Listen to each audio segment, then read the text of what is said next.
What is going on, everyone, and welcome back to the channel. Guys, today we have a treat for you. We have a 2007 GT500.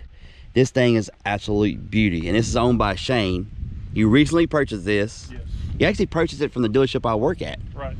But it pretty much bone stock, aside from you have put an axle back on it. I have put an FR500S axle back on it for performance. Tinted the windows, and that's it. I mean, awesome. It's all stock after that. So yeah, guys, it's all stock 2007. Now, guys, this is, as you all know, the 2007 was the first of the GT500 coming back to the Mustang. This is the first one. I was excited about it, man, when it first came out. And at the time, I didn't make nowhere near the money to be able to buy one of these. Right. And now that they're becoming affordable, that's the awesome thing about it, because people have always wanted them. And you know, when they first came out, this was in 2007, they were $56,000 car. Right. And then you had dealer markup and everything else. And so it was for the average guy, it was hard to get a hold of one of these. It was just unreachable. I mean, yeah. You know, I got the PDI one. I worked at Ford Place, and I got the PDI one back in 2008, and I loved it. And I thought, I'll never be able to afford one. I'll never be able to get one. But now I've got one. Yeah. It can be done, you know, for the average guy. This is a beautiful car. It's blue. It came into the dealership, and I'm not gonna lie, I raised my eye at it, and I was like, no, you already got one. You can't buy this. But it is beautiful, guys. All right, guys, so as you can see, it's got the stock airbox. Now, in the 07 to 09, they had the airbox. And in the 11 and 12, they had the open element airbox, but they also had a silencer right there. But, and they also, in my year model, they had the blue valve covers, and these have the black valve covers. Now, this is still the same 1.9 Eaton that is on my car, except mine is silver and this one is black. But aside from that, and also this has the cast iron block, where mine has the aluminum block. These come with 500 from the factory. Mine come with 550 from the factory. But so you do have plans to go with cold air, pulley, stuff like that? Cold air, pulley, probably throttle body. I may end up with headers and, you know, full exhaust before it's all over with. But you know, it's kind of gonna be just a work in progress as I can. You know? I got you.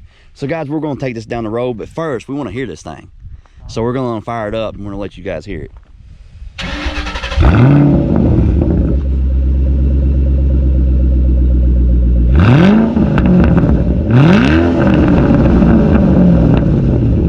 Man, that sounds great. All right, guys, let's take this thing down the road. One thing about this car that I didn't say a while ago was this is a very low mileage car. Yes, very low miles. How many miles are on it? When I got it, it was 13,650. It's now 14,292. So, and you paid what, mid-20s for the car? Yes. So, guys, this is what I'm talking about. We were talking about achievable. Is this car is practically, for all intents and purposes, almost brand new. Right. 13,000 miles on it when you bought it. You paid mid-20s.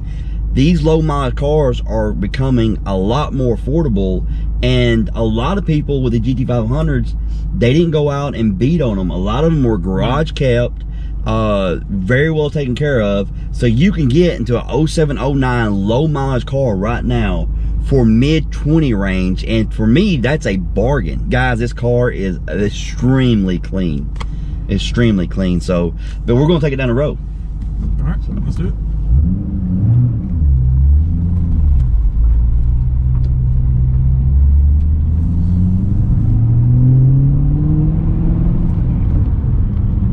Even with this cat back, it's pretty quiet in here. Yeah, it's really quiet. At first, I was kind of like, I want some more volume out of it, but I don't really want to go with an off-road pipe, you know, just yet. And you know, even when I go to headers, I may do a catted pipe just to kind of keep the volume down. Me and you talked about that earlier, you know, because I don't want it to get to where it's just like too much to where I don't enjoy driving, you know? Yeah, it's like my car. My car is great. It sounds amazing with long tubes, X-pipe, and the factory catback. But if I was to put an aftermarket catback on it, it would be insanely loud. And nothing against that. Nothing against that at all. But sometimes you just want to get out and cruise in the car, and you know, certain people have their certain preferences how loud they want their car. Yeah, yeah, that's it right there. It's all personal preference. We're going to do a little pull in this. We are in Mexico, of course, as always.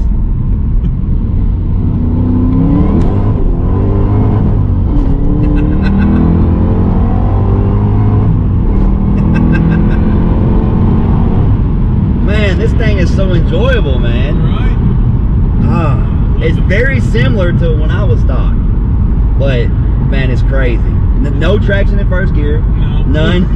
None. Which they still got the stock tires from 12 years ago. They're I think you remember you saying like the Goodyear Eagles on yours. I think that's what's on this car. Yeah. It's crazy, guys. It's so fun. Oh yeah. It's so fun to drive these cars. Yeah. I mean, they just, you know, I've had my S550 and it had 331s, had the 6-speed MTD 82 6-speed in it, and of course I was in Mexico, and in 5th gear I was running 150 and shifted to 6th, and I let out. That was enough for me. You know, I mean, I don't know what it is. I guess getting older or whatever, you get to think about it more. But you know, I just like that feeling, that pull you back in the seat, just power feeling. Yeah. So and I don't have to be running 180 mile an hour. You know, exactly. So. That's what I love about you know cars like this and my car, is that you don't have to go that fast to get that feel. Right. You get that feel from the hit.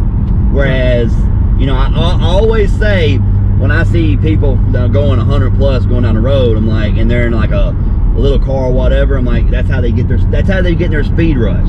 That's how they're getting their rush.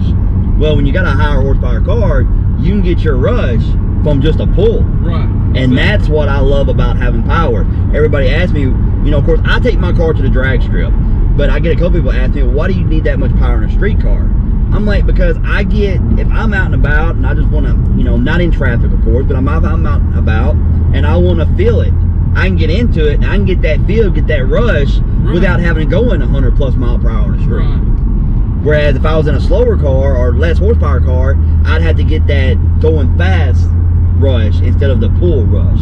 Right, like we used to do in high school. We didn't have anything high horsepower. Oh yeah. I mean, we were running 100, you know, if it would do it in a Honda Civic. And we were stupid back then. Yeah, oh yeah. But you had to go fast to get that rush. Right. You know, high horsepower car, you just got to do a pull and it's there. Right, exactly.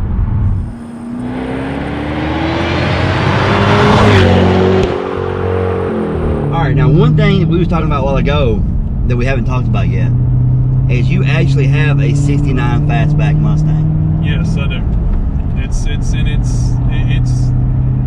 not pristine by any means. It's a project car for sure, you know. But I picked it up along the way, and you know, it's been kind of one of those things where it's intimidating to try to go through the car front to back, you know. And I really haven't had the place to do it, and I really haven't had the money to do it. Yeah, I know I just bought this car, but yeah, you can get a bank to finance you know, money on a car like this. You can't get it on a 50-year-old car. Yeah. You know, so it's gonna be one of those things, a little at the time as I can, but you know, it's definitely gonna be something for in the future, and it's definitely something that y'all will see in the future. Yeah, definitely. I'm looking forward to it. But guys, we're gonna get out of here. If you enjoyed this video, hit the like button, subscribe if you haven't, and we'll see you next time.